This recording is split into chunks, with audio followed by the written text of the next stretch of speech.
Good evening and welcome.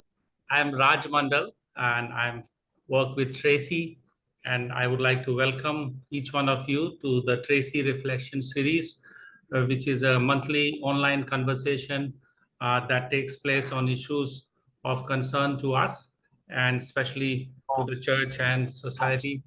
And we try to listen to the various perspectives and also to find what, as Christ followers, we would like to do in the given scenario. So I would request all of you to kindly mute your mics, and except for those who will be in the panel, and we will have an introduction of our panelists. And before that, I would like to just briefly introduce for the new people who have perhaps not joined earlier. Tracy stands for Theological Research and Communication Institute, which is based in Delhi. And we try to facilitate reflection from the word on the issues that we face in our world. And we want to facilitate dialogue among the Christian community, and also to look at how, as a church, we could respond to some of the burning issues of our nation. So that is our call. And today, the topic is, as you have received in the flyer, the caste conundrum. Church, complicit, or a catalyst for change. Now, the issue of caste, as you know, however you want to escape or ignore, it still comes onto your face time and again. And Isabel Wilkerson, one of the writers from US, she's a Black American writer, in her book titled Caste, Lies That Divide Us, which was published in the year 2020, she writes, looking at caste is like holding the country's X-ray up to the light. Now, many of us putting an X-ray, which has we have received from the radiologist, putting to the light, we may not even understand fully. We would need the help of the expert doctors, etc.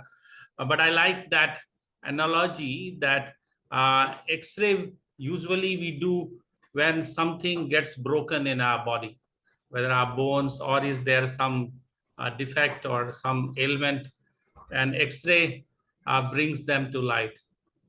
And I think the same is true even with our own Indian society, that something is broken. And we would like this evening to put an X-ray by looking at what it shows. And for that, we want to listen to people who have lived through this experience of caste in our country. Isabel further says that the hierarchy of caste is not about feelings or morality. It is about power, which groups have it and which do not. So, looking at caste as something which gives power to certain groups of people and in the same way takes away or makes other powerless. So this is how this system works. And we know that in our country, we have had various religious reform movements. We have had our constitutional provisions and safeguards. But still, the instances of caste discrimination and atrocities continue to be reported or sometimes go unreported in the print, electronic, and social media. Caste identity seems to play a major role in politics, government, judiciary, educational institutions, recruitment, business, and industry. Even access to resources and opportunities in all domains of society is influenced by it.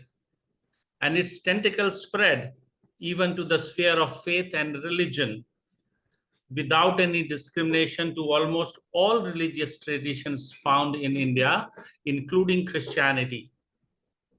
And so Dr. Anand Teltumbde, in his book, The Persistence of Caste, writes that caste has showed an amazing resilience.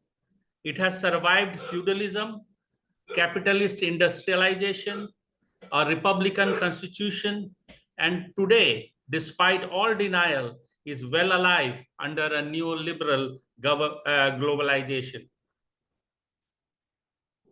So Dr. B.R. Ambedkar, referring to its iron grip on our nation, wrote that turn in any direction you like, caste is the monster that crosses your path. You cannot have political reform, you cannot have economic reform unless you kill this monster. And he articulated this call with a forceful speech titled Annihilation of Caste, making a case for the creation of a casteless society. The sad irony is that even after 75 years of our independence, we seem to be far distant from realizing any closer to this dream. And so, friends, this evening, we welcome you to this conversation. And we would first like to listen to our panelists. And I would just in a minute would be introducing them. We would like to listen to their lived experiences. And I would be posing some questions to them. And in that, we will have a dialogue. And after that, about 50 minutes or so, we will open the floor for questions. And then you can ask your questions either by writing in the chat box, or you can raise your hand. And then that way you can yourself unmute and speak out your question. So this is the way how we will progress. So let me introduce to you the guest speakers for us today and a background of how we came about this topic. You know, Tracy organizes some online courses throughout the year. And at this point of time, we have been having the course on faith and active citizenship. And in this course, there are about more than 25 participants. And in the WhatsApp group of the participants, we saw a great amount of energy and enthusiasm with regards to discussing about this topic of caste. And we felt that so many pertinent questions were raised, and we thought it would be good to facilitate this conversation. And therefore, we have actually two of the participants of this course as members of our panel today. They are, I would like to introduce first, the one person who really initiated this kind of a good interaction among the group is none other than Sumit Samos. So Sumit is a political policy researcher. He is based out of Chennai. He comes from the state of Odisha, Koraput district, and he has been part of Radio Live Paris as a presenter since 2017, presenting caste discrimination in various theaters of France through audio-visual medium, as the Olympics had, I think, just begun in Paris, France. So that is a good occasion that we are having this dialogue here. He has a MSc degree in Modern South Asian Studies from University of Oxford. His research interests revolve around the anthropology of Christianity, caste, and citizenship. Currently, he is working on the role of local churches and caste associations in shaping political consciousness in South Odisha, and what impact it has among converts from marginalized caste groups in responding to the socio-economic challenges around. So welcome to this conversation, Sumit. We are thankful that you are able to join. And our second panelist is the other participant of this Faith and Citizenship course, Dr. Ram Surat. Dr. Ram Surat hails from district Basti in UP. His transformative spiritual journey of following Christ began in the year 1990, which was facilitated by Friends Missionary Prayer Band, who were working in that district. He completed his BTH, Bachelor's in Theology, from Allahabad Bible Seminary, and worked for many years with the organization many of you would know, Operation Mobilization. After that, he completed his bachelor's in divinity from Union Biblical Seminary, Pune. And after finishing his degree of BD, he also did a master's in sociology from Indira Gandhi Open University. And he completed also his doctorate PhD degree from Schwartz, Allahabad. And his thesis title was A Critical Examination of Jyoti Rao Phule's Concept of Bali Rajya and Mohandas Karamchand Gandhi's concept of Ram Rajya, with the biblical perspective of the kingdom of gods and its implication for the Bahujan communities in India. He has actively been working with organizations like Truth Seeker Internationals, EFI, SALT Initiatives, and Forward Press in advocating for the Balijan Sanskritik Andolan, which is the cultural movement among the Bahujan people, whom they call Balijan, and through writings and publications. He is presently based with his family in Patna and involved in facilitating transformative movement among the grassroots communities. I would also like to add that Dr. Ram Surat has been also my teacher with regards to the caste issue.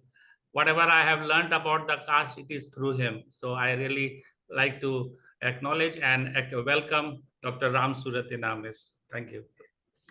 And then I would like to welcome, I hope she has been able to join, Mrs. Cynthia Stephen. Welcome, Cynthia. And I would like to introduce her. Cynthia Stephen is a social policy researcher and a women's rights activist and a journalist. She studied journalism from Indian Institute of Mass Communication in New Delhi, and she has written and continues to write for a number of media groups as an independent journalist. Her decades of work in the NGO sector gave her a wide exposure to issues of the people on the ground, which only enhanced her childhood memories of growing up among working class people in villages and small towns. She has done her master's in women's studies in her late 30s and has now made a mark in research and policy analysis in the field of gender, poverty, and development. As an activist, she engages with the UN Convention on the Elimination of All Forms of Discrimination Against Women, known as CEDAW Committee, and has participated in the deliberations of the UN Commission on the Status of Women, the UN CEDAW Committee, and the UN World Conference on Women in Beijing. She now heads an NGO working on the issues of women in distress called the Training, Education and Development Services Trust, or TEDS Trust for short. She continues to engage with these issues and with civic issues. She works with civil society groups to promote awareness on about the Constitution among women and young people. She is passionate about gender justice and believes that a greater role for sensitized and empowered women in all places of decision-making is crucial for safer, just, and vibrant society. So welcome, Cynthia, to this panel discussion. We are thankful that you are able to join. Cynthia lives in Bangalore. Thank you so much. So we will now begin our conversation. And the first questions, actually, I would like to have a response of each of the panelists. Briefly, they can respond. So one by one, we will hear from them. So what I want to ask each one of you is, reflecting from your childhood memories, when did you become aware of the caste realities and indignities suffered by your people? Would you like to describe some of your first impressions? So maybe Sumit, would you like to go first? And then Ram Surat and then Cynthia, in that order.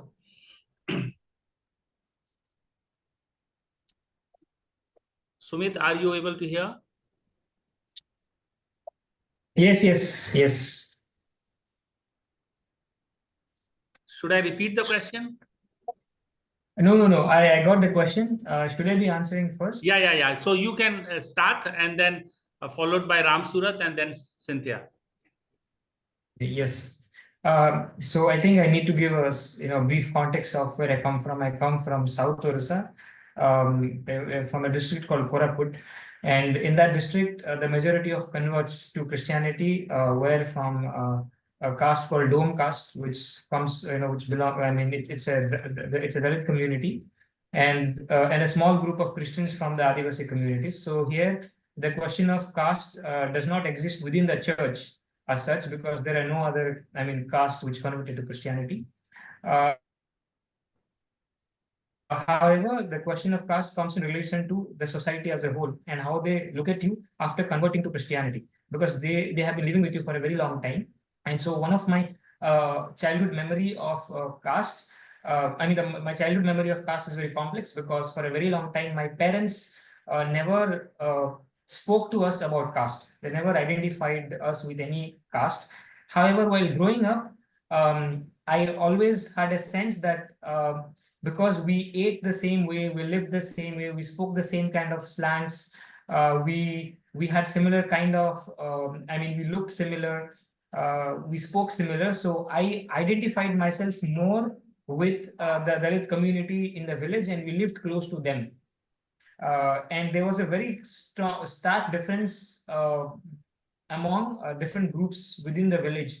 The upper caste lived in a particular geography in the village, the Adivasis lived in a particular geography, and the Dalits lived in a particular geography. And even after conversion to Christianity, you lived within the Dalit locality. So your association with them um, was more strong, it was stronger than other communities. However, the Christian community, mostly the Dalit converts in the village, they used to gather in my house because my parents were the first converts in the village. So there was also a fellowship within the church and within the house, and that differentiated us from other communities within the village. On Sundays, on Wednesdays, on Saturdays, wherever there were prayer meetings. But there was a sense. I had this very ambiguous kind of identity crisis as to who am I, and untouchability was practiced very much, very, very clearly within the village, that you cannot enter certain caste localities, which applied also to the Christian converts, which I kind of justified myself believing that maybe the food that we eat is not so good, or maybe the culture that I come from is not so great. There was some sort of inferiority complex attached. However, I never tried to confront it. The first time that I confronted it was during my high school, class 9, when we had to register ourselves for the class 10 board exams, and caste certificates had to be, presented in front of everybody in the office in your school. And then for the first time, I realized that the word dome was written in the caste certificate, and which really bothered me. I didn't know how to respond to it. For many days, I was very confused, and I came and asked my parents as to, are we really this caste? And my parents told me that, oh, you don't have to worry about this, we're just God's children. So that was my earliest memory of confronting caste. And after a point of time, after a point of time, I came to terms with the fact that yes, I belong to this caste. However, I'm also a Christian. So that is how it began. Okay, thanks, Sumit, for sharing. That's very, very insightful. Yes, Dr. Ramsurat, please unmute yourself. Thank you, Raj Bhaiya, and good evening, everybody. My house is very near, 40 kilometers far away from Ayodhya. And my father's generation was the first people who went to school. And then till 1964, there was no Christian at all in my whole district. So, but when I was 2.5 years old, my father passed away. He was a government employee in agriculture department. And then I used to go to school. When I grown up, my mother used to send. So once I fought with a upper caste child, I was in primary school like my son. So I pushed him. So that man, their family came, and that means they used that word, our caste word, that you have that much, your child has done like that. Then my mother, first time I heard caste in different language, my mother said, I was small, I could not understand. You should not do like that. They are the big people. In Hindi they said, वो बड़ा लोग है. So that was the first time बड़ा लोग है, but I could not understand. I was thinking that I am bada, I am big. I told my father, he is shorter than me, I am taller than him. So I was thinking that in that age, I was thinking 8 or 9-year-old, I was thinking that he's talking about height or weight, something like that. Later on, I understood, I got awakening. One thing I saw, most of my friends were old people. From my childhood, I like to sit among the very mature people. And I was very keen to understand our history. Then in my village, this Ambedkar Seva Samiti started when I was very young. And in that time, they used to sing songs. There was a drama against caste. And then couplet in my home, Santaraidas, the procession used to happen every year. So that's all. And there was a local songs they used to sing against the discrimination. Like most of our caste women used to be, they used to do delivery, Aya. My wife is also is Aya. She is a MSc nursing Aya. But my Bua, my father, she might have delivered 1,000 children. But they were, because of that work, they were discriminated. And then they used to sing, Hotare mein chhoot nahi. That songs used to they sing in our old local language. Hotare mein chhoot nahi, motare mein chhoot nahi. घर ही में मारे डड़वार कैसे, एक म्यानी में दुई गो तलवार कैसे. That kind of song. How can you keep two swords in the same seed? You are eating together in the hotel. You are sitting in the bus together. But only when you come to village, and even when your child is born, our woman goes and delivers the child. Like that, those kinds of songs, so many things were songs. So that song, that movement has given me glimpse about Ambedkar. Actually, Ambedkar Seva Samiti, which started from my home, one of my uncle, Munni Lal Gautam, he was the main person who influenced my life about Ambedkar and about discrimination. But we were little like a farmer, a semi-farmer and that like, so we were not that much. But of course, only our caste used to eat with us. One another thing, my father, main officer in the agriculture department, he has a very good relationship with many Brahmins. And that officer used to be Lakshmi Narayan Pandey, my father's best friend. My father, when he died, and my mother continues to go there and meet. He was very good man. First time when I went there and I stayed a night, then in the night, they asked that you go and bring, my father's name is Munidev. Munidev ji ka jo hai, glass और थाली उधर रखा हुआ है. My father died, but my father used to eat there, that officer's house, Brahmin, and they were friends, but he has a separate plate and separate glass. So when I used to go, they used to give in that one. But praise God, today they are giving in their own plate. That has changed. So that later on, I thought that this is humiliation when I grown up little bit after when I became 16. So that time I saw, and then inferiority complex in my school. all our caste people will sit back. One another thing I have seen, my father's elder brother was a teacher, in government teacher. In that school, primary school, there was a separate class for him. That I had seen. And this all was accepted. So that's the first time I saw this all things. Even it is, I remember my caste, Mr. Dalit, they girls, the goes and they work. Sometimes they are misused. Later on, I was thinking one day I will grow up and I will do something. That when Ambedkarism came, the anger came. So anyhow, slowly I understood I should not be in religion after reading Ambedkar.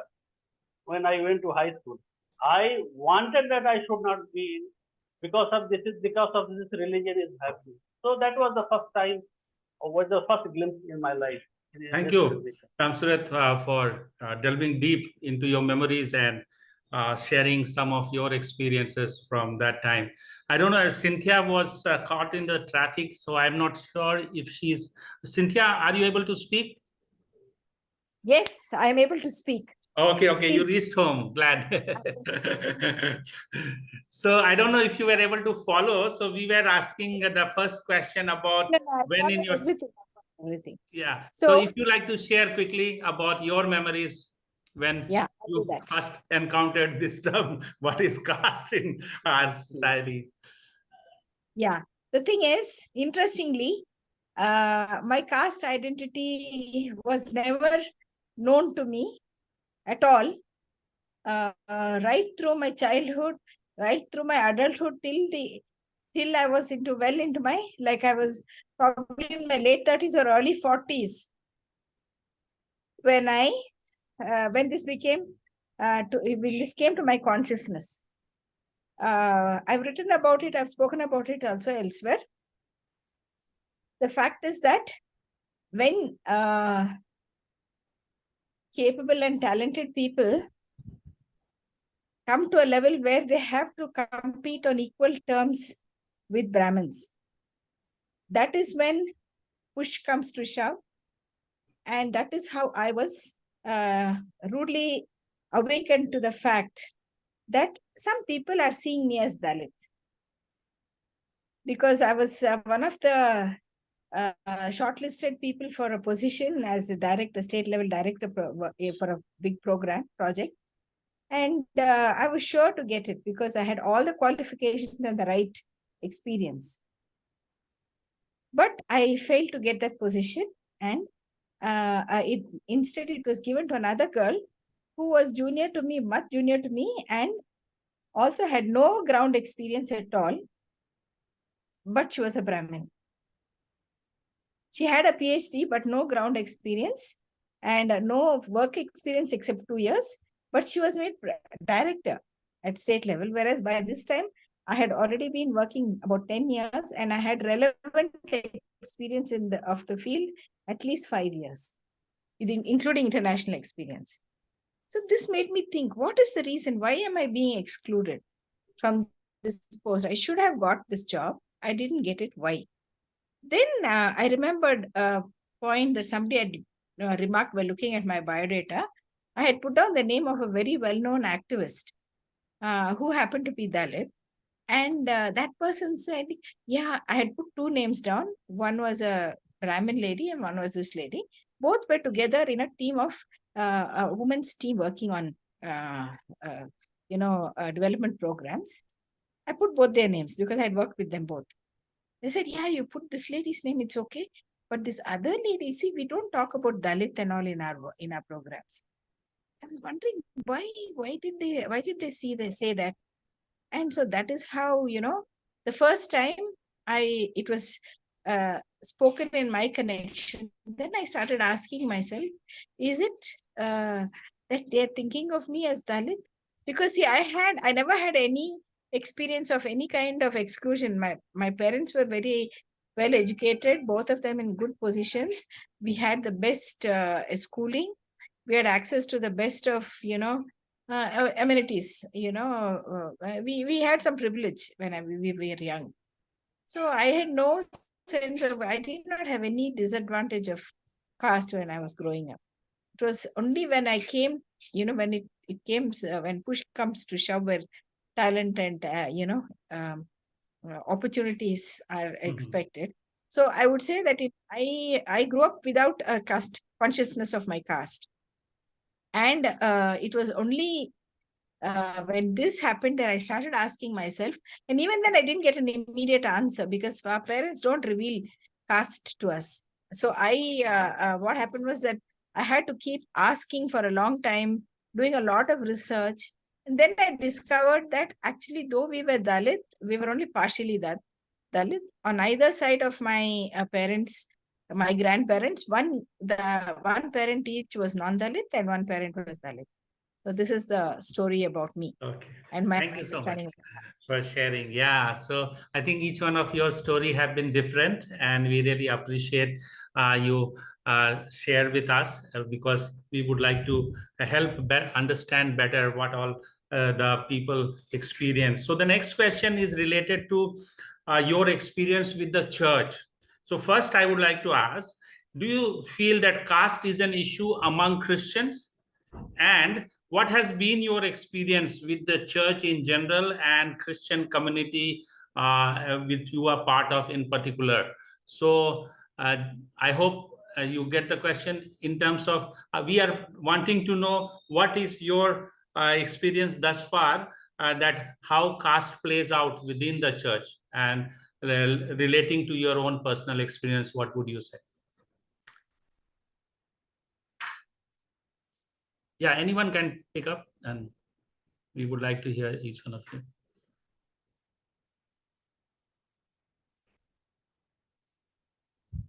you. Should I go? Yeah, Sumit, please.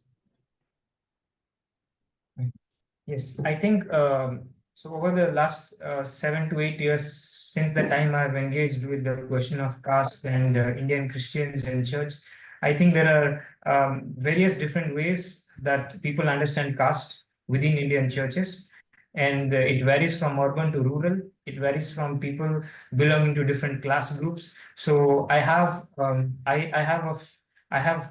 around 8 to 10 representations of how people understand caste, and I think I'll lay that out here.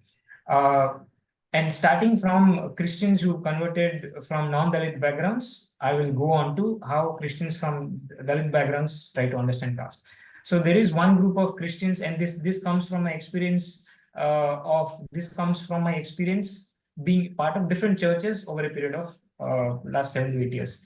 So there is a group of Christians within urban circles who have never been affected by any sort of caste humiliation or caste discrimination or stigmas based on caste.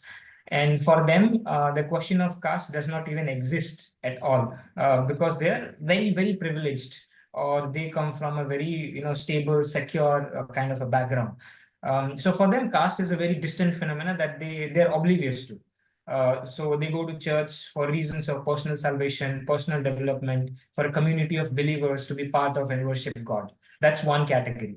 The second category of Christians who come from non-Dalit background, they realize that they're politicized Christians. When I say politicized, they know that within the country there are problems related to Dalit communities or tribal communities, and they might have also heard about some sort of caste discrimination within churches somewhere far off, but it is not a part of their church.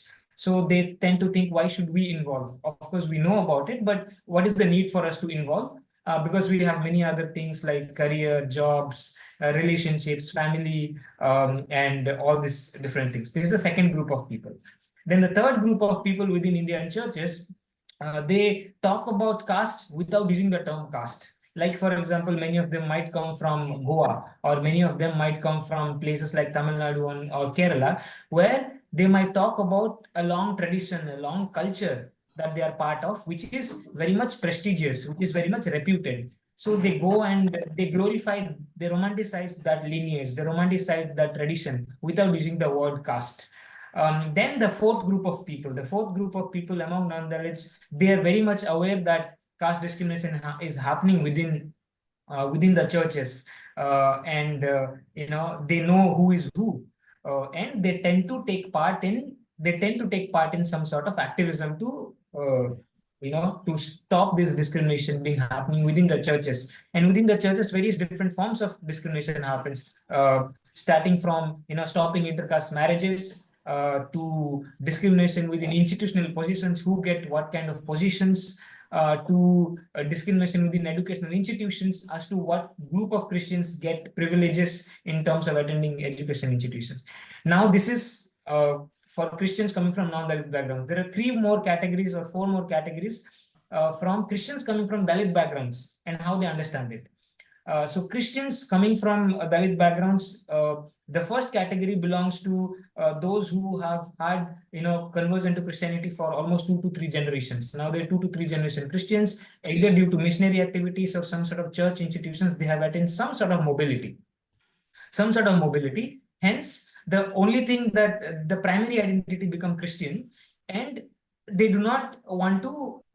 Maybe the parents might know about their grandparents' caste background and all of that, but the children don't know. So they want to protect their children. So it's a defense mechanism. They don't talk about caste to their children, and they want to live as Christians. That's one group, but it's a very minuscule group among Christians. The second group of Christians from Dalit backgrounds are those who live in urban slums or who live in small towns, who, again, for them, Christian identity is their primary identity.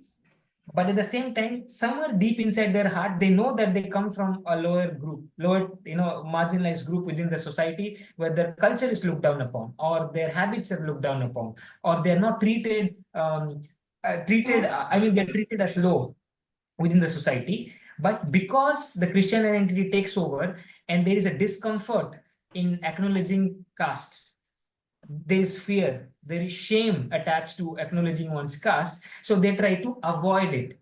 And they think of caste, they think of Dalit as a word to be used for politics, or they think of Dalit term to be used by a deprived section of the society. They don't want to engage with it. So now what happens is, because they're not politicized, they do not talk about caste anymore.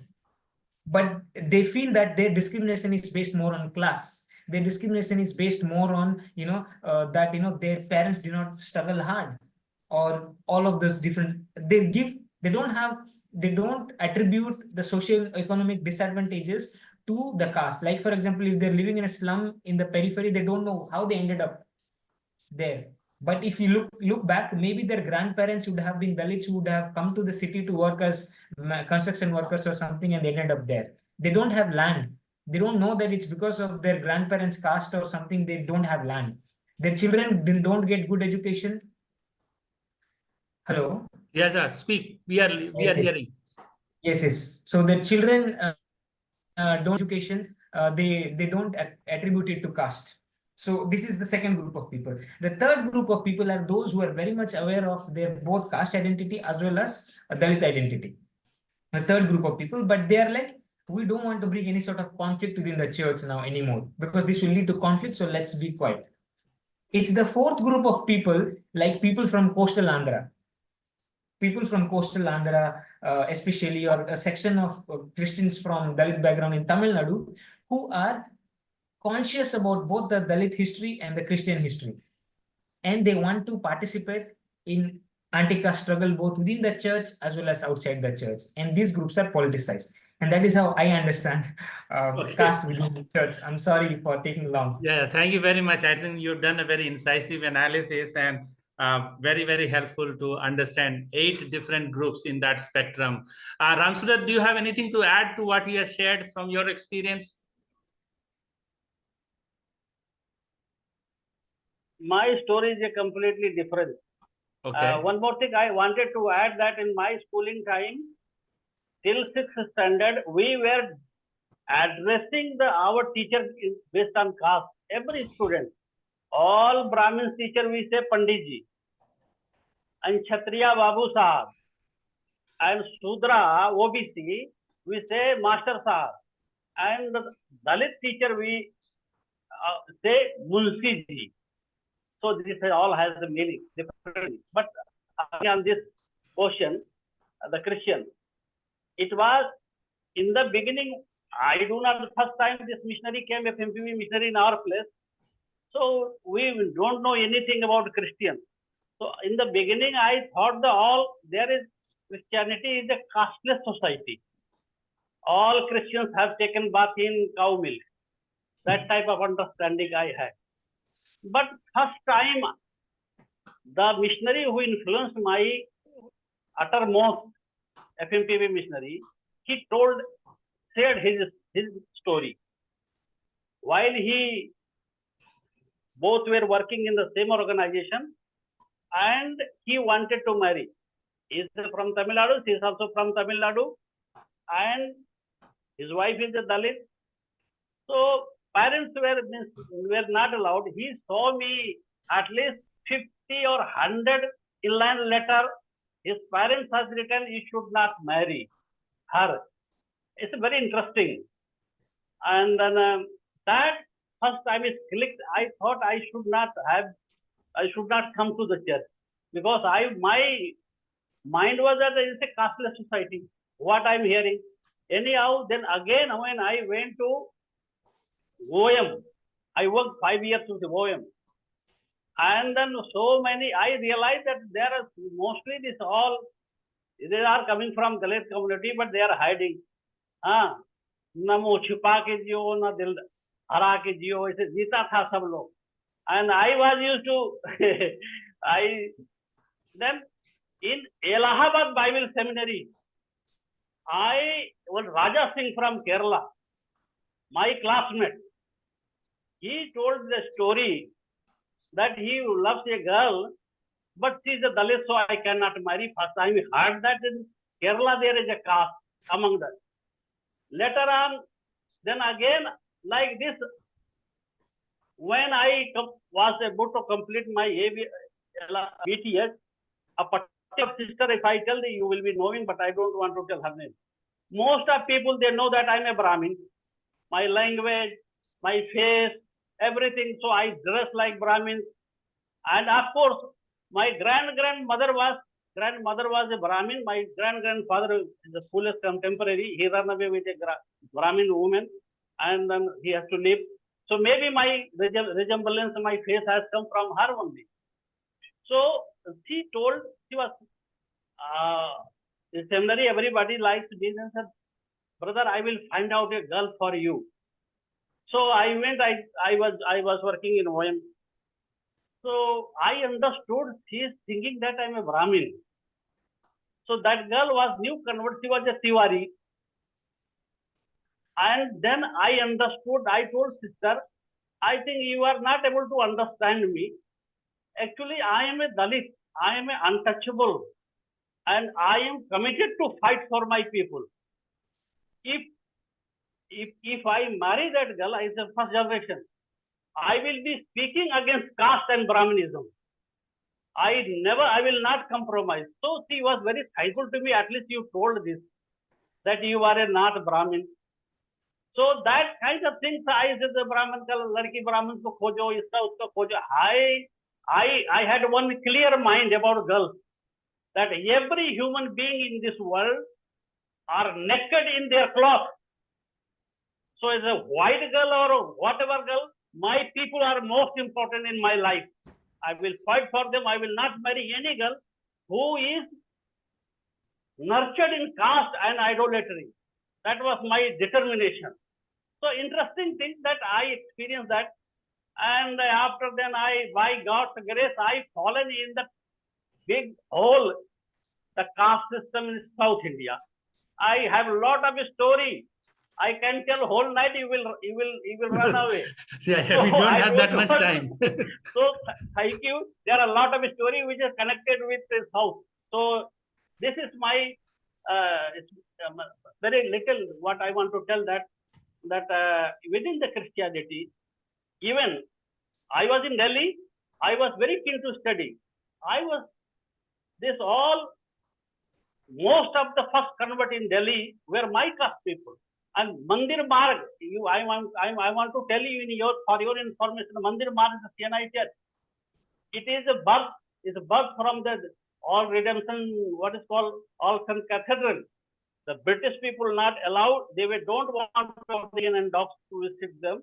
That is why they created the Mandir market in in Delhi.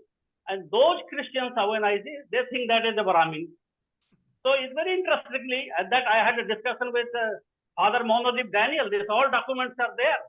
So very interestingly, that this all things I studied and had, and very good thing, but very nice. Yeah, thank you, Ram Surat. Thank you for sharing, as we have limitation of time. So I want to pose the question to Sister Cynthia about, because you have worked both on caste and gender. So what are your views on the intersectionality of caste and then gender? What are your experience of listening to women from Dalit communities experiencing this double discrimination of gender and patriarchy? And then again, when you mix religion also into this mix, then what type of consequences it leads for their lives? So would you like to share briefly about that intersectionality of caste, gender? Yes. In fact, my thoughts on that, on this aspect, has been summarized in an essay which I called Thrice Removed. Because as a gender expert, one of the things that the core understanding that we try to talk about is the discrimination on the basis of caste, class, and gender. So Dalit women are discriminated on all three bases, and that is why I called my piece Thrice Removed. But in reality, I should have called it 4 times removed, because this 4 times removed is because of religion as well. Because in India, we are not the Christians are not considered on par socially. The social capital that Christians have is not as much as those who, particularly the Dalit Christians, because they belong to a certain a class which is not very high. Their social capital is not high. Caste, of course, is extremely low. And gender, if they're women, then that is the case. Then if they're Dalit women who are also minority or Christian, then that exclusion is 4 times. So this is the first point I would like to make. And the second point is that I want to say that I very much agree with the classification that Sumit has brought in and I completely agree with how he has broken it all down. It's very much authentic and correct. And I also know that I happen to know a little bit more than others do about Ram Surat and his wedding. So it is in my understanding, caste and the choice of a marital partner, which is still made by parents in a large to a large extent. Arranged marriages in India still happen. The tendency is to look for people of the same caste, class, etc. And that is made I was talking to somebody and they were saying, no, if I don't believe in caste, but I believe if I had to marry my children, get my children married, we will look for someone from our own network, because we are comfortable, the kind of food we eat, the lifestyle we have common friends and, networks. So that is how I feel. I don't think it is about caste, but it is about caste, because you're not willing to marry someone from outside your immediate network. Means your caste networks are the ones which are in operation. So this is the thing. So so for Christians, there's another issue about caste, class, and gender. And when you're a slightly older person like I am often asked, can you suggest some good match for my son or my daughter or my niece or my nephew or whatever. And I had a case in which they mentioned their caste, which was a Dalit caste. And the person I suggested the match for were non-Dalits. They asked, this is Dalit, right? So I don't know whether we want to go for it. Of course, but they had also been converts. The people who refused were also converts. So it takes some time. It takes 1 or 2 generations for us to come out of our caste identities. And so I would say that it's a transition. And when you talk about getting about the intersectionality of caste and gender, one of the things when you're in a Christian thing is the social capital that one gets from being a male, particularly if you're in the ordained, if you're a pastor, then the respect you have is very different. And a lot of families prefer to put their boys into the ministry or into the priesthood or as pastors because of the social capital it brings. So there are many layers. So it becomes also a social transaction. Whereas ideally speaking, there should be a calling when one is talking about being a minister to the in the church. So the intersectionality between caste, the church and gender or class and gender in the community, it's a very, very complex. It has got so many layers. It's very, very layered. So we are, I would say, in a transition, the transitional generation. The earlier generation made clean breaks with their caste backgrounds. For instance, my parents said nothing to us about caste, though they knew that they were from marginalized groups. We grew up with privilege because of their education. But later on, I came up against a social disadvantage in employment because people are not willing to give a girl who's likely to be from a Dalit background a position of decision making and authority. And as has already been told, that is my aim, to empower women so that they are the ones who are in decision making processes. So my entire thing is about empowering women, bringing them into leadership, letting and lobbying and advocating for women's empowerment, for educating the society about women's talent and capabilities. And the church also, fortunately, certain churches are now very open to women clergy, and whereas some others are implacably against women being in a priesthood. So we are in a state of flux, I would say, where we're still working out the equations between our faith, our church structures, our family structures, and our social, networking within the church and the larger community. Okay. So Thank you, yeah. Cynthia. So my next question was that I would like to ask any one of you can respond, like what you mentioned about. There are some like Ambedkar's call was for the annihilation of caste. But as you know, some of the Dalit leaders will exhort that you don't forget where you come from or retaining your roots. So in terms of retaining their caste identities. So how do you see this, whether this is like a paradox in reconciling, where if you want to have a total break, as you said, from your past identity as a new identity in Christ, that becomes the only identity, whereas some say that no, we should not forget our roots. So how do you deal with this dilemma? Okay, can I go? Yeah, Sumit, yes. Yes. I think for this I mean the first part of my analysis would be a historical analysis, and second part would be a very theological analysis. The historical analysis, if you go by it, by the 1940s, you see that demands were made to the British on the basis of religion, in terms of political demands, in terms of educational, economic, or political representation. All kind of demands were made on the lines of religion. As community, solidified communities as Hindus, Sikhs, Anglo-Indians, Christians, Muslims, all of them are presenting their case on the basis of religion. The only exception in this case was Ambedkar, who argues that scheduled castes, the Dalits in this country, are not Hindus. They are a political minority and they should be governed. They should get their own rights, educational rights, as well as political representational rights.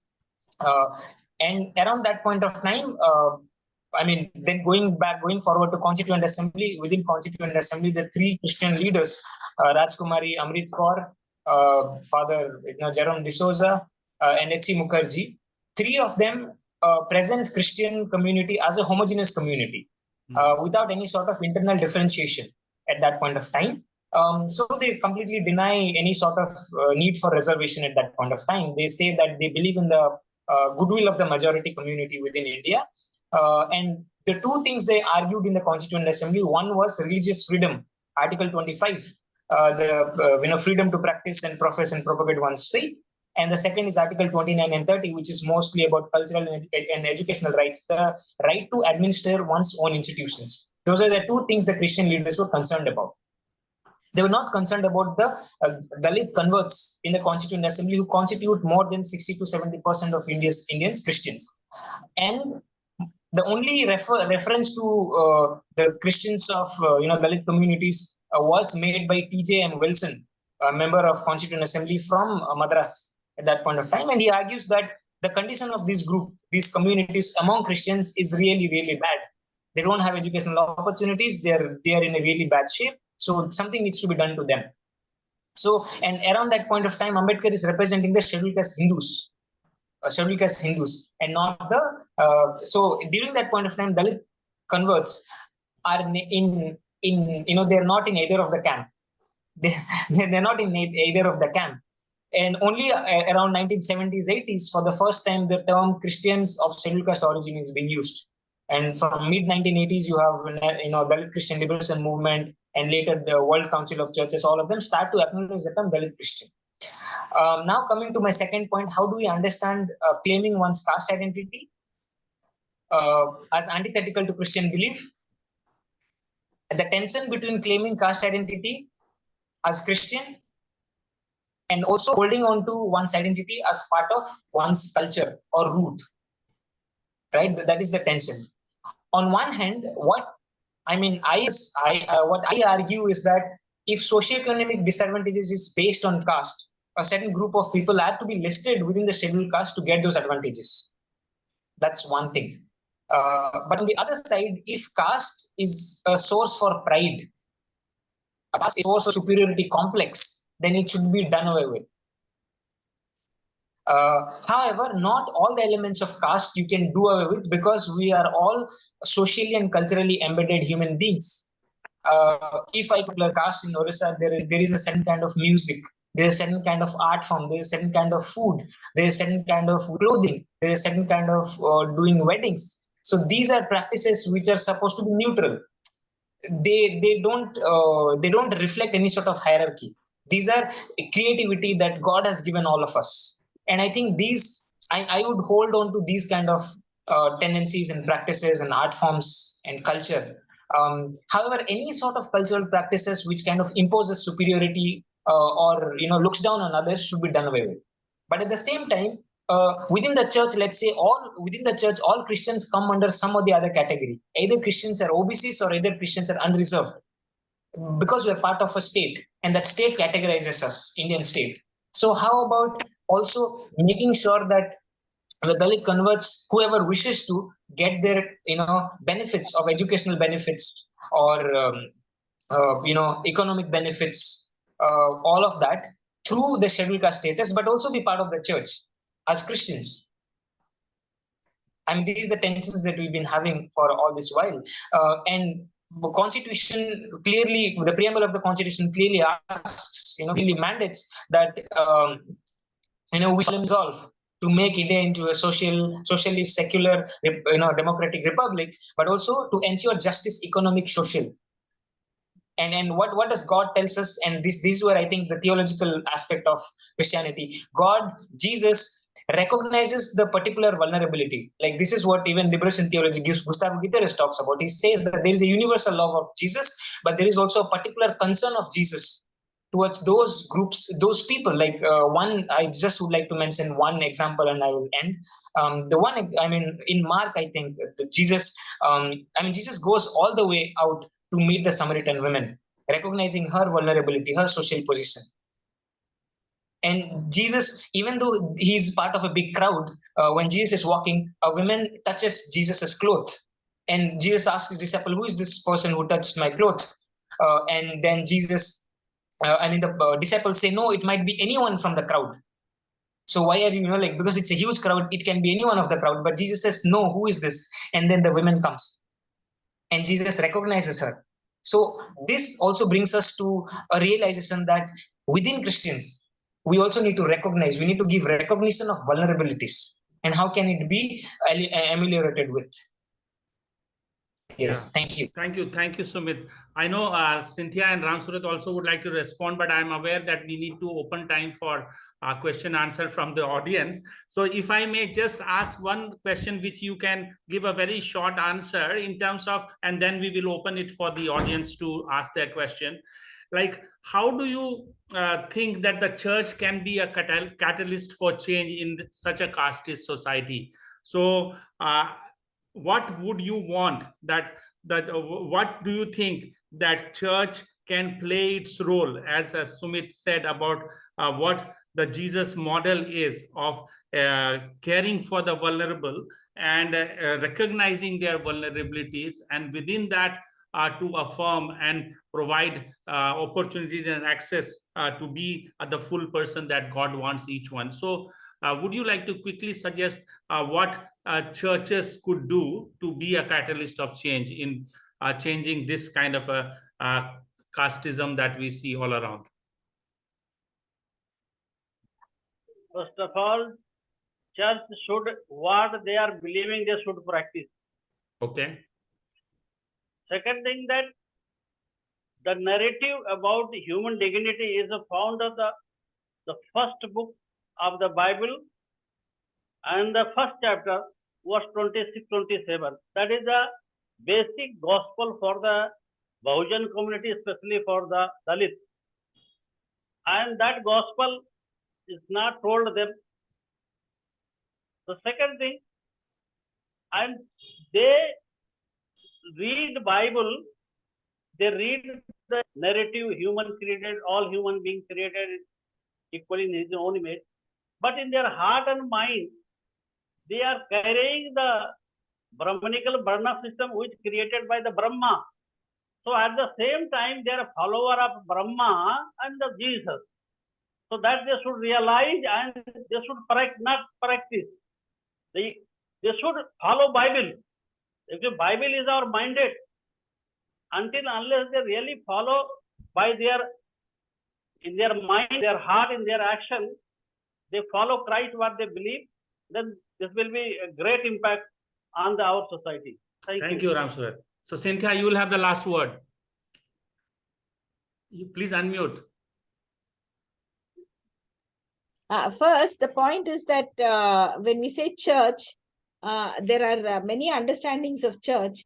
So here I take it that you're talking about the body of believers, the local body of believers. Yeah.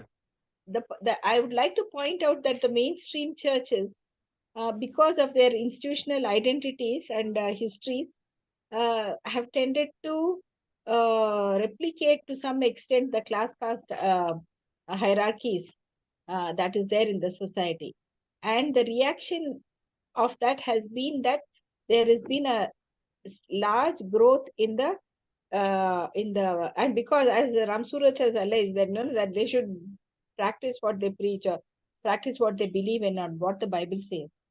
Because that is not happening, I would say that there has been a parallel movement away, which does not include the mainstream church, but where there is a lot of commonality, as Smith was pointing out. All the people from in his village, in his church, were from their own community. So these communities of the vulnerable who were marginalized and who were believers were meeting together and continue to meet together. And often there is very little interaction between the quote-unquote church with a capital C and the other churches around, which are independent and may not be denominational. So there is this, again, this sense of flux that is happening in the church. And I'm sure that the growth in numbers in our generation in the last, say, 2 decades has been of the churches of the vulnerable, or the not attached to any mainstream church. So they're working out their identity within their context. And so the mainstream structured institutional positioning that is seen in the mainstream capital C churches is not seen in the independent churches. There are other hierarchies, and there are other ways of doing things which are based on their teachings and theological beliefs and so on. So it is a very fluid, it is very difficult to generalize. But it is necessary to point out that everyone needs to practice what the Bible advocates or enjoins upon us. Equality and a sense of unity and oneness. Thank you, Thank Cynthia. Thank you so much. So now we will open the floor for question, and please,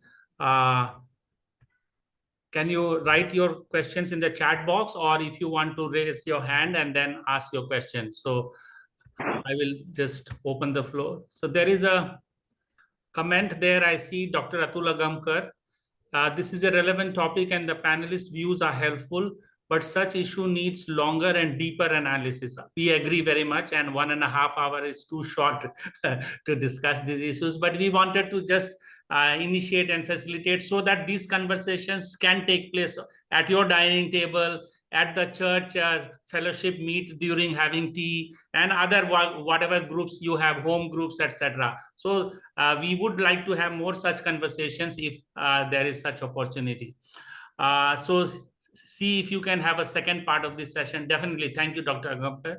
And then there is another question about how is Sumit Samos changed his name to Sumit Turuk in this Zoom meeting? I don't know. Sumit, you want to respond? That is one question. Yes, I think this is exactly what the Dalit Christian dilemma is.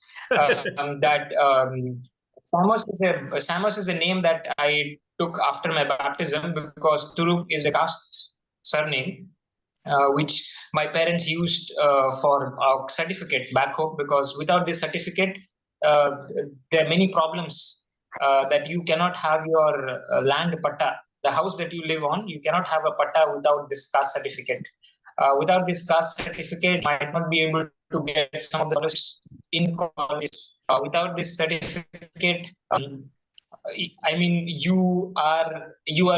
any sort of violence, any sort of conflict that would happen around the area, you would have no protection. So that is why our parents constantly told us that, okay, but this is something that don't give up. This is the only thing we have in this society. So never give up.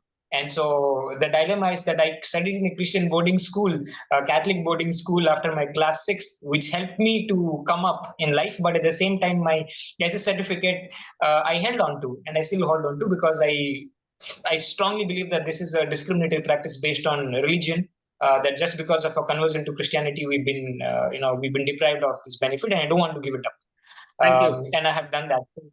Yeah, Sumit, actually, Brother Charles, who wrote this question, to tell you that Sumit has an article on this. It is titled "Being Dalit, Being Christian: The Dilemmas of Carrying These Identities." It is in the Roundtable India, that platform. You can read it. I can share with you the link.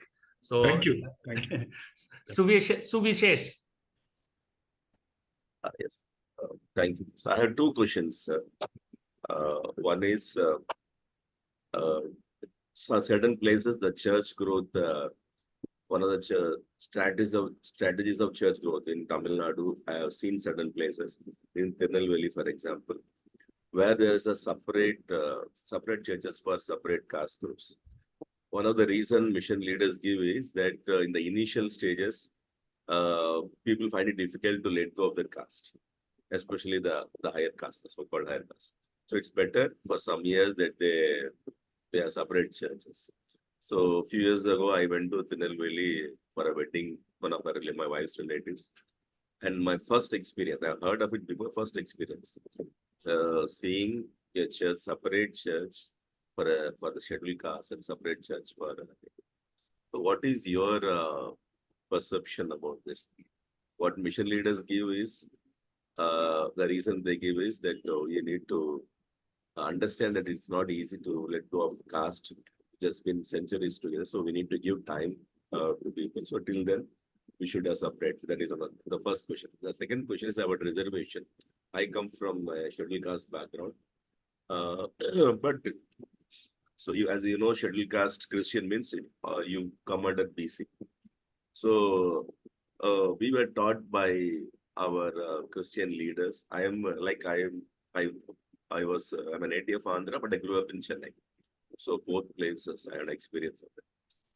So some people, Christian leaders, even our own relatives, my family members, they all taught me and our generation that you must be willing to, identify yourself as a Christian, and for the sake of being a Christian, you should be willing to suffer losing the benefits of the religion, and I followed that wholeheartedly. So I could have become a medical doctor, but 2.5 marks I lost. I became a veterinarian. I studied veterinary science. I never regretted it. But I know that I cannot tell everybody to do that. But to some extent, I found people appreciating in my classmates in comparison. So, but again, I'm not very sure. So can you ask the question what you want to ask quickly, please? What is the stand we should take as Christians generally? This is my personal experience, but on a general, what is the stand which we should teach the next generation of Christians, that whether we should fight for a reservation, or till the time Christians are accepted, like say, Dalit Christians still are not considered as we are to be BC only. So what is the stand we should take? Okay, thank you. So Vishesh, so I think that has been, I think Sumit shared about that, but you mentioned about Tirunelveli. So I know Ram Surat's in-laws place is in Tirunelveli. So any one of you want to respond to that question, what Vishesh is asking? Sumit and Ram Surat, anyone?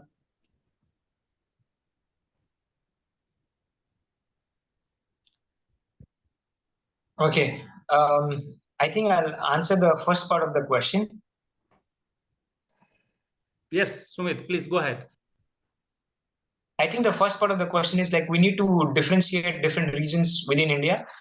There are places where only Dalits or only tribal communities converted to Christianity, like place like Orissa, place like Punjab, place like Uttar Pradesh, and different in places like Goa, Kerala, Karnataka, where other caste Christians have also converted. So at a point of time, I think only these groups converted in particular place. So that is one of the, in places like UP and Bihar and Punjab, like I mentioned. The other factor is like in places like Tamil Nadu and Kerala, where different groups, different caste groups of Christians have converted. This problem continues to persist, right? That even missionaries divided themselves into different groups, because there was a competition among missionaries as to who is reaching out to which group. And so all of these factors in a very complex manner also has produced different churches. They might not call it the caste church, but it ended up in different denominations or different churches within the same denomination. So these factors are also have played a very important role in places like Tamil Nadu, especially Tirunelveli, where the CMS missionaries worked among the Nadars first, and later they worked among the Parayas and Pallars. So these factors, historical factors, also have played a role in creating different churches. And regarding scheduled caste conversion, scheduled caste status, I think one of the things that we need to remember is that we don't just exist within the church. We also are citizens of Indian state, and the state has set responsibility. And this is a God-given mandate. Like within the Bible, also God talks about how the king should rule with justice and fairness. So the state has a responsibility towards its citizens. And there are groups of Christians who are disadvantaged because of their caste background. They don't have land. They don't have access to quality higher education. They don't have property, and they face violence. So all of these factors, they should take these factors into account. And so that's where it's a genuine demand. It's a genuine demand for from a section of Christians from that background to demand scheduled caste status, because today, if you look at like just yesterday, 2-3 days back, the budget was passed. You look at the budget given for scheduled caste and scheduled tribe action plan and the budget given to minorities. And there's a huge difference. And the budget within scheduled caste, action plan and scheduled tribe action plan constitutes post-matric scholarship for students. It constitutes, other kind of scholarships, Prevention of Atrocities Act. So all these, whether or not they're implemented or not, they're at least recognition. So within the state, for now, scheduled caste category or scheduled tribes category are the only legitimate category for Christians from Dalit backgrounds. because like we said, Christian for minorities, so there are two categories. One is caste, one is religion. For religion, what the state does is the state gives you freedom to practice religion in the constitution, or freedom to administer your own educational institutions. However, for caste, there is educational and political rights. And so Dalit Christian comes somewhere in between. No, but right? So, yeah. my question is about separate churches. For separate, my first question, separate churches for separate caste groups. Whether is it right for the church to practice this? Number two, my second question is, what is the stand till the time when Dalit Christians get reservation as an SC, like equally? Till that, I don't know whether it's going to, when it's going to happen so far. But what is the stand we should take? We should, because many people, my Christians known to me, they put in the certificate as Hindu, so that they will continue the benefits. So these two questions. Yeah. Yeah, Cynthia, you want to respond? Yes, I'll respond to both. Having separate churches, I know that there is now in certain parts, particularly in Tamil Nadu and all that.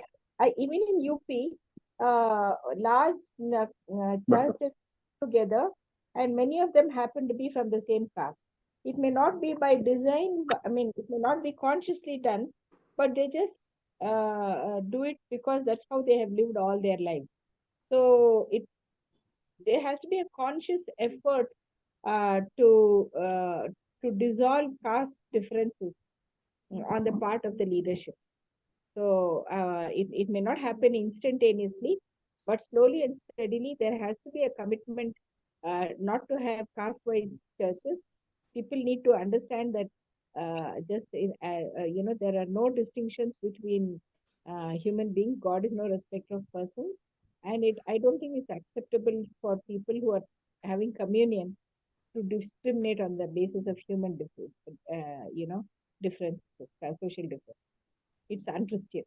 We really and we are recognized that it will take time. It's a process, but everyone should commit to the process, agree upon it, and work towards that, towards it as an ideal in a society. Okay. We can't hear Cynthia. It should also be taught in the theological colleges. That is one. About identity, dual identity, if you like, it's a legal fiction that has been imposed upon us. It is unfortunate that the government of India has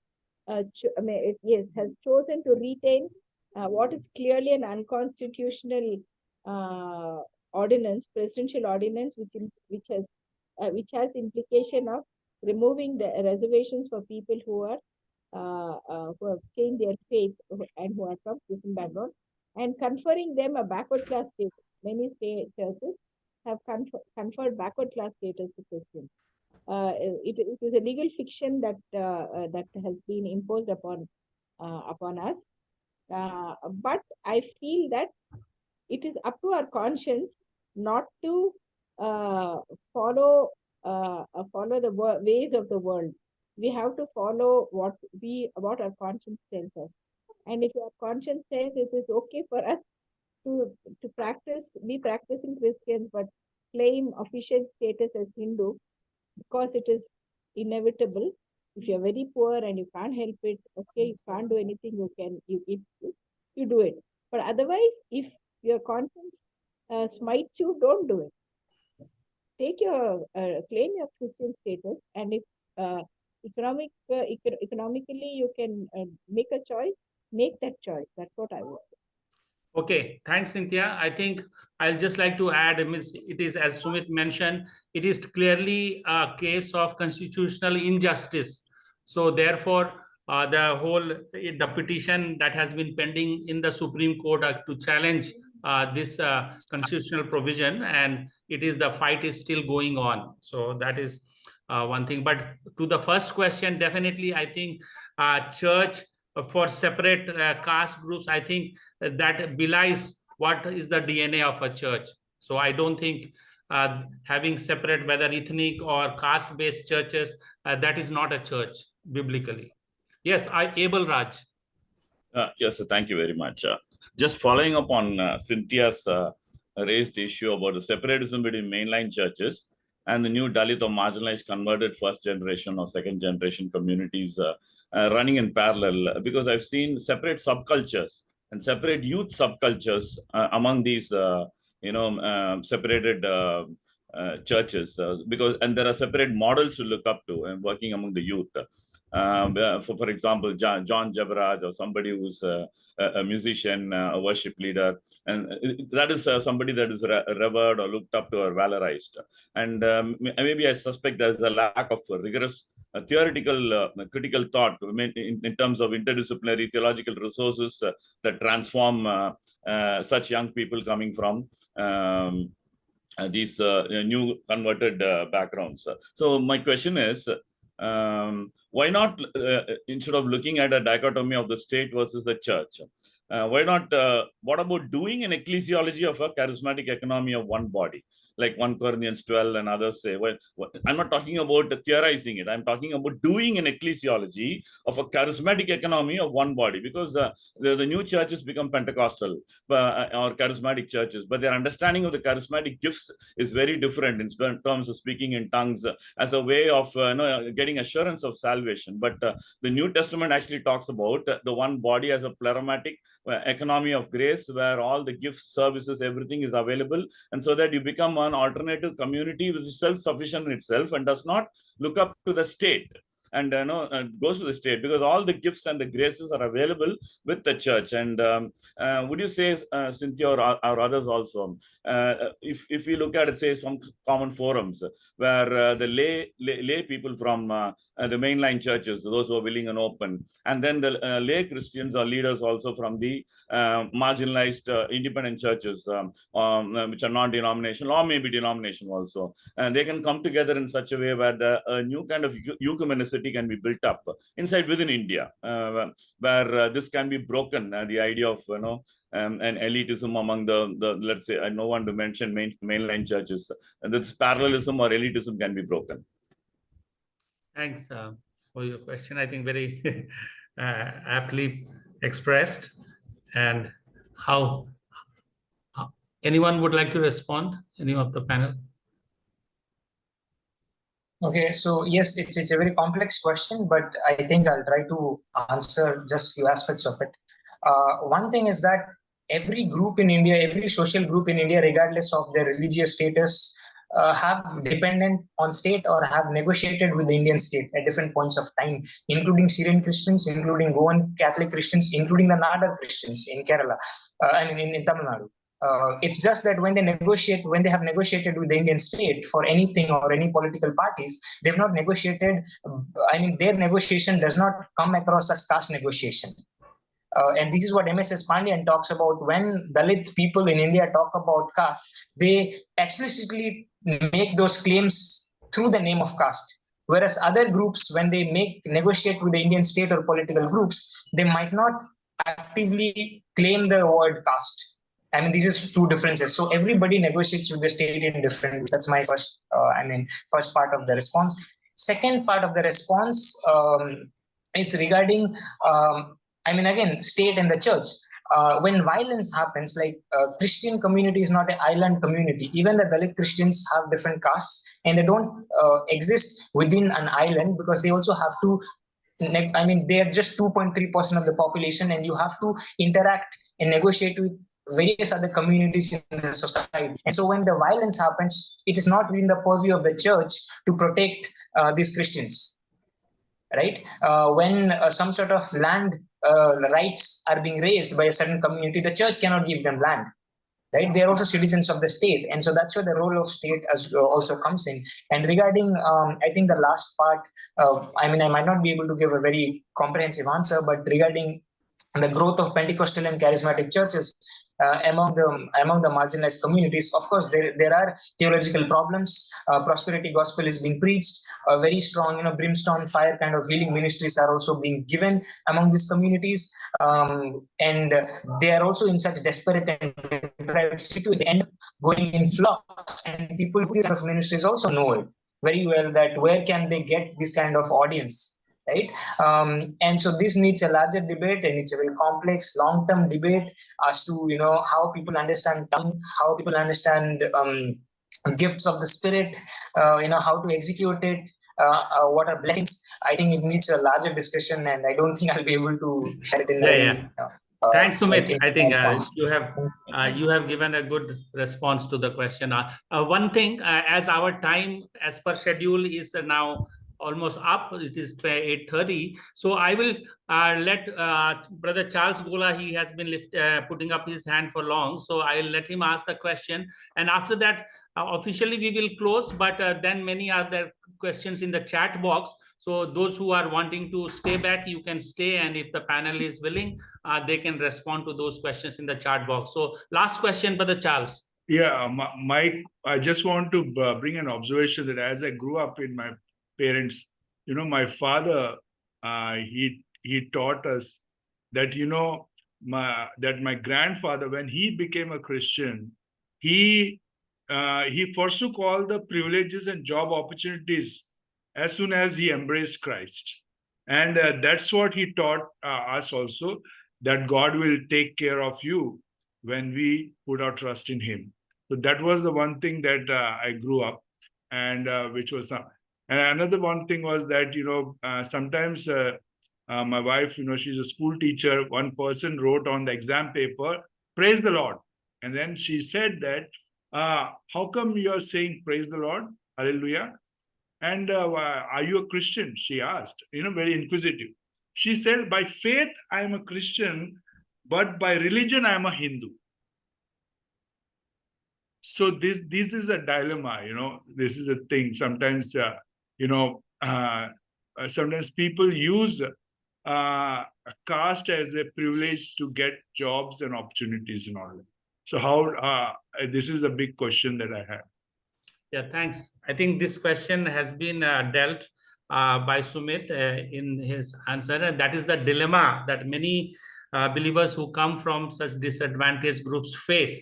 So what I think Cynthia also mentioned, it is like a constitutional fiction imposed upon this group. And also, as I mentioned, it is a clear case of constitutional injustice, which is a case of discrimination based upon religion, which is not allowed in our constitution. And therefore, this case is being fought at the Supreme Court, and still it is pending. So I think this debate will continue, and we will have many such sessions in which we can discuss. But I would like to, at this time, thank each one of you for joining. As so many people have responded, that this is a very important issue, and I'm glad that many of you have posed some suggestions and questions, and we would like to pursue those. And I hope, Tracy, people have taken note of all those suggestions. And at this point, we will close, but I would like to ask that some still have raised their hand, like Sony, so he can ask his questions, and we will try to answer some of the questions put in the chat box. But those of you who would want to leave, you can leave, and those who want to stay can stay. Thank you very much. Yes, Sony. Thank you. I just wanted to say this is such an important webinar, and I highly respect Tracy for taking this initiative, and I really appreciate your leadership. One thing I want to say is, Sumit made a comment. He said, caste, if it is a source of pride, need to go.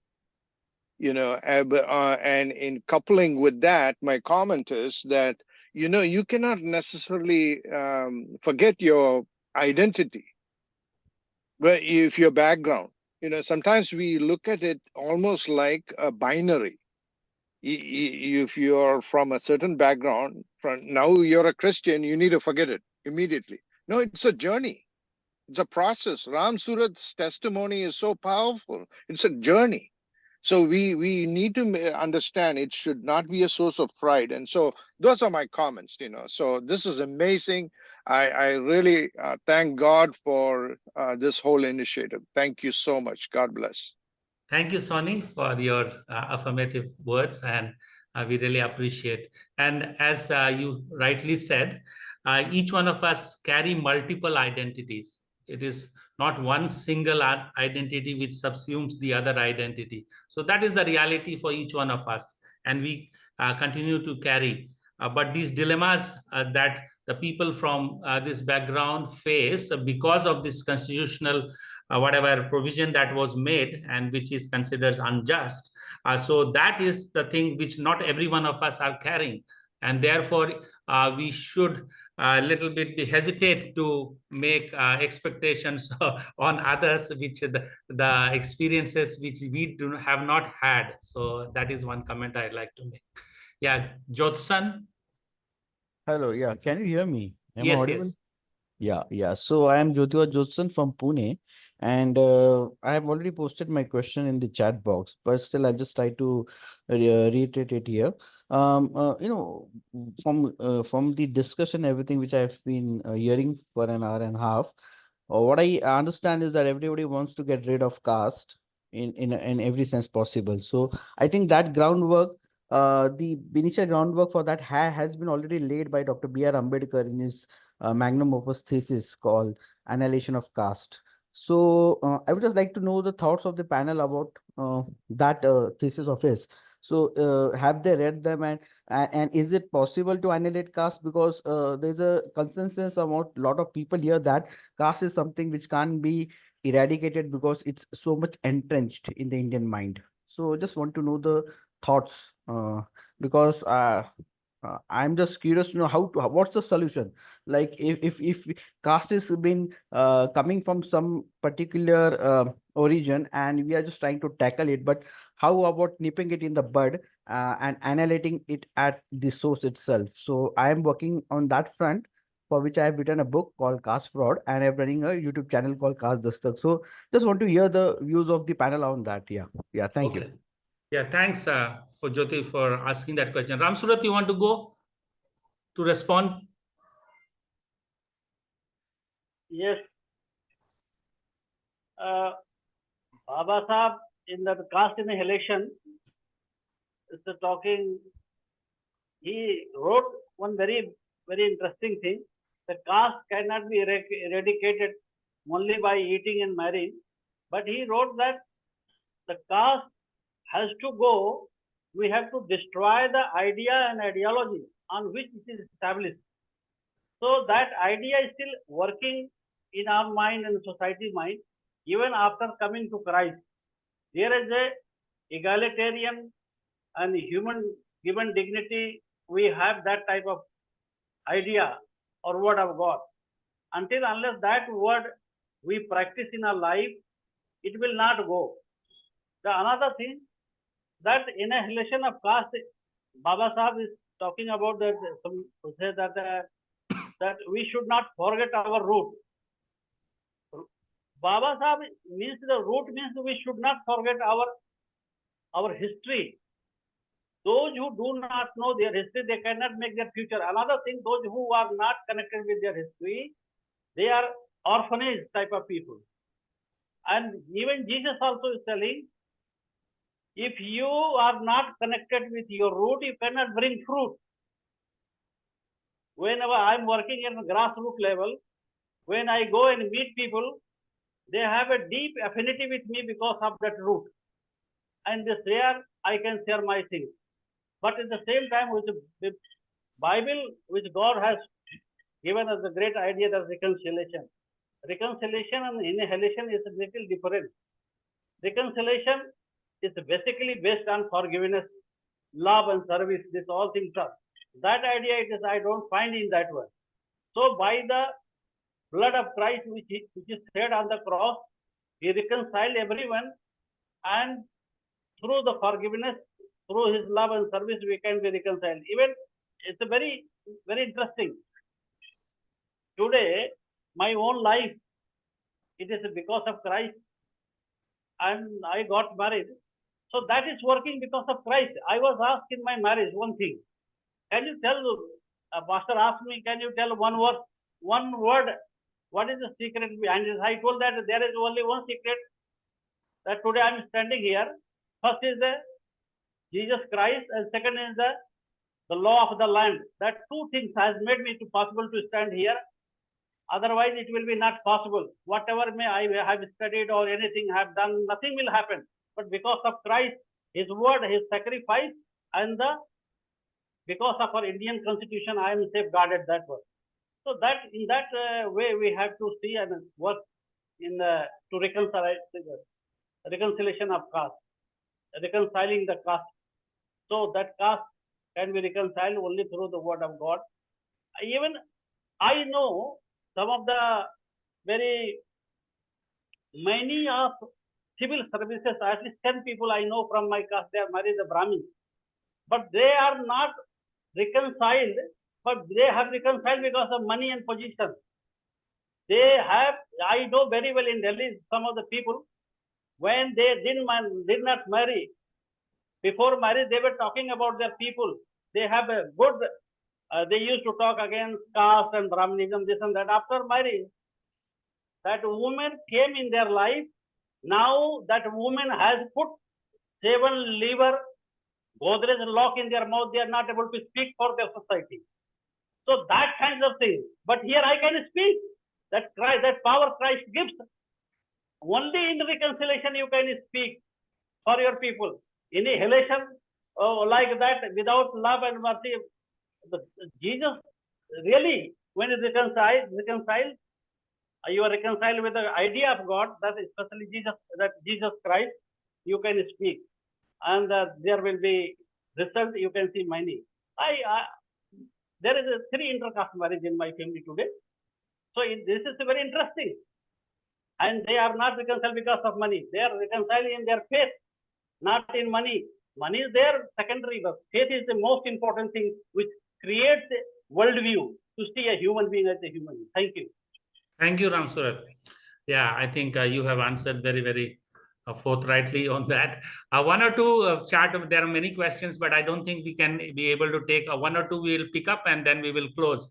One was by Grace Anu, and she writes, whenever the topic of caste is brought in a church, there exists a narrative of bringing about a separation by talking about it. What are some of the practical ways you would suggest to change this narrative and advocate for such conversations?